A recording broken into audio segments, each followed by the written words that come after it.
Hi, my name is Susan Belsinger and I'm a culinary herbalist.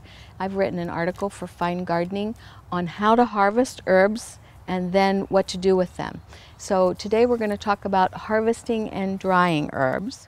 And this is my thyme bed, although there are some lavenders in here.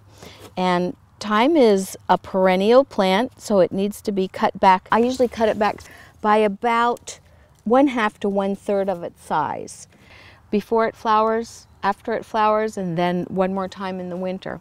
This is a culinary thyme. This particular one is Provence, which has a very nice smell and flavor. When you're using a little herb like this, you dry it differently than you dry the bigger leaved herbs. I usually dry them on baskets like this, and sometimes I dry them on screens. I bought some old screen doors, and if you're drying a lot of herbs, that's a perfect thing to do. These herbs are really clean. They don't need washing. If it had rained and the dirt had splashed up on the leaves, then I would wash them off and pat them dry. Because these are such little leaves and sprigs sitting out of sunlight in my house where there's some good air circulation, they're going to dry in probably less than a week. These leaves aren't going to dry as well spread out on here. I could dry them like this, but it's not good when they lay over and touch each other. They take much longer to dry. These have much more water content in them than those little thymes we just cut. So I'm putting the spider back. So what I'm going to do here is we're going to tie these up into bundles. And I usually do 3 to 5 stems depending on how leafy the plant is. Here's my gardener's twine. So I'm just gathering my stems together, and then I'm going to take my string and just wrap it around twice. If I'm drying any other herbs with nice thick leaves like this, I do it exactly the same way.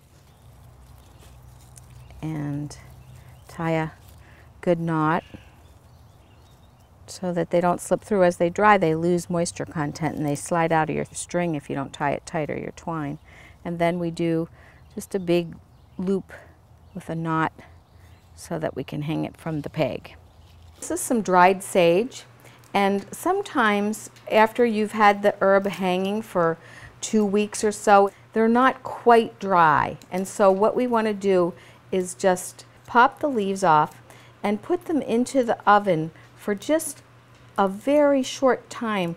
If we would pack a leaf into a jar that had moisture in it, they could get mold on them. So preheat the oven to the lowest oven temperature. The oven is off, it's just warm, and I'm going to let them sit in there for 5 minutes, and it should just remove that little bit of excess moisture. And the way to tell if your leaf is dried is that you want to do the crumble crackle test. If you hear that crackly sound, that means your leaf is dry enough to go ahead and pack.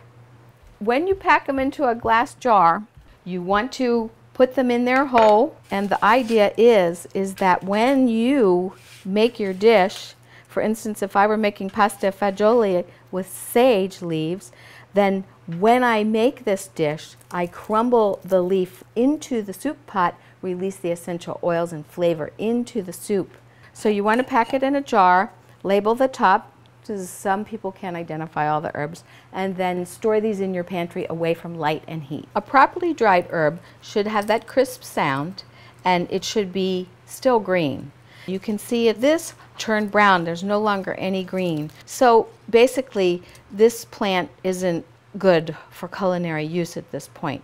However, just before I put something on the barbecue grill, I might throw them over the coals to impart that basil flavor, stem and all.